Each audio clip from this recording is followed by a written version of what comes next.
এক বছরে প্রত্যাশা আর প্রাপ্তির বিরাট ফারাক অর্থনীতিতে।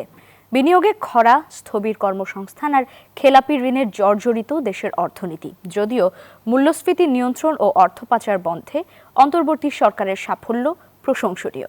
আর্থিক খাতে শৃঙ্খলা ফেরাতে নেয়া সংস্কার কর্মসূচিও চোখে পড়ার মতো। ব্যবসায়ী আর অর্থনীতিবিদরা বলছেন, নির্বাচিত সরকার না আসলে গতি ফিরবে না অর্থনীতিতে, তৈরি হবে না নতুন কর্মসংস্থান। অন্তর্বর্তী সরকারের এক বছরে অর্থনীতির হালখাতা বিশ্লেষণ করেছেন হোসাইন শাহাদাত। ৩৬৫ দিনের এই যাত্রা, যেখানে ছিল পদে পদে বাধা, আন্দোলন, সংগ্রাম আর অসহযোগিতা। এর মাঝে অর্থনীতি পুনরুদ্ধারের এই যাত্রা সহজ ছিল না মোটেও। গণ অভ্যুত্থানের সরকারের কাছে সাধারণের প্রত্যাশা ছিল আকাশচুম্বী, কিন্তু তার কতটা পূরণ করতে পেরেছে অন্তর্বর্তী সরকার?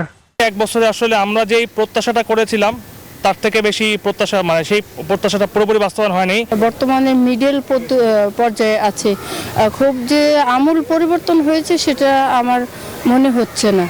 এক বছরে সরকারের বড় ব্যর্থতা ব্যবসায়ীদের আস্থায় আনতে না পারা, পরিণামে স্থবিরতা দেশি বিদেশি বিনিয়োগে। বর্তমানে ব্যবসায়ীরা তো আগের অনিয়মের এবং আজকে বর্তমানে যে অবস্থা সবকিছু দায়ভার একসাথে নিচ্ছে। সেখানে আপনি কি নতুন কোনো উদ্যোগ নিয়েছেন যারা এক্সিস্টিং ব্যবসায়ী যারা আছে তাদেরকে শক্তিশালী করার জন্য? এগুলোর মূল কারণ হচ্ছে এই যে গ্যাপটা বেসরকারি খাত এবং সরকারের সাথে যে একটা গ্যাপ হয়ে গেছে, এই গ্যাপটার কারণে।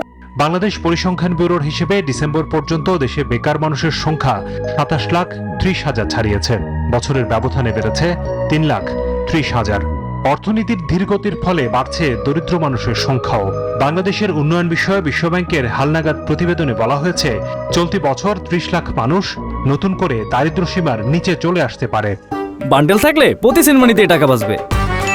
বিকাশ সেনমানি বান্ডেল কিনে জিতুন প্রতি লেনদেনে। একটা হলো বেশি দাম দিয়ে চাল কিনতে হচ্ছে, আরেকটা হলো যেহেতু মন্দা কন্টিনিউ করেছে, বিনিয়োগ হয়নি, আনএমপ্লয়মেন্ট বেড়েছে এবং ছোট এবং মাঝারি বিক্রেতারা বেশি সুদে ব্যাংক থেকে ঋণ নিয়েছে, দেউলিয়াও হয়ে গেছে কেউ কেউ। অনেক লোক দারিদ্র্য সীমার নিচে নেমে গেছে। ডক্টর মনসুরের নেতৃত্বে ব্যাংকিং খাতে চলছে ব্যাপক সংস্কার। এতে অনেকটা শৃঙ্খলা ফিরেছে আর্থিক খাতে। বন্ধ হয়েছে নামে বেনামে ঋণ বিতরণ। তবে খেলাপি ঋণ উদ্ধারে নেই কার্যকর পদক্ষেপ। না, ঋণ আদায়ের বিষয়ে তো অবশ্যই আমাদের একটু চলমান যেসব প্রক্রিয়া আছে এগুলোকে আরো শক্তিশালী করার প্রয়োজন পড়বে। বাংলাদেশ ব্যাংক বেশ কিছু অলরেডি পদক্ষেপ নিয়েছে। অর্থ পাচার কমে আসায় বেড়েছে প্রবাসী আয়। এতে স্বস্তির খবর আছে বৈদেশিক মুদ্রার রিজার্ভে। তবে জ্বালানি সংকটের কোনো সুরাহা হয়নি এখনো। 2026-এর ফেব্রুয়ারিতে নির্বাচন হলে আর মাত্র 6 মাস সময় পাবে অন্তর্বর্তী সরকার। বিদায় নেওয়ার আগে কোথায় রেখে যেতে পারবে দেশের অর্থনীতিকে? নির্বাচিত সরকার কি কিছুটা স্বস্তি নিয়ে শুরু করতে পারবে, নাকি আরো বড় চ্যালেঞ্জ অপেক্ষা করছে তাদের জন্য? এসব প্রশ্নের উত্তর মিলছে না এখনই। হোসাইন শাহাদাত, নিউজ 24, ঢাকা।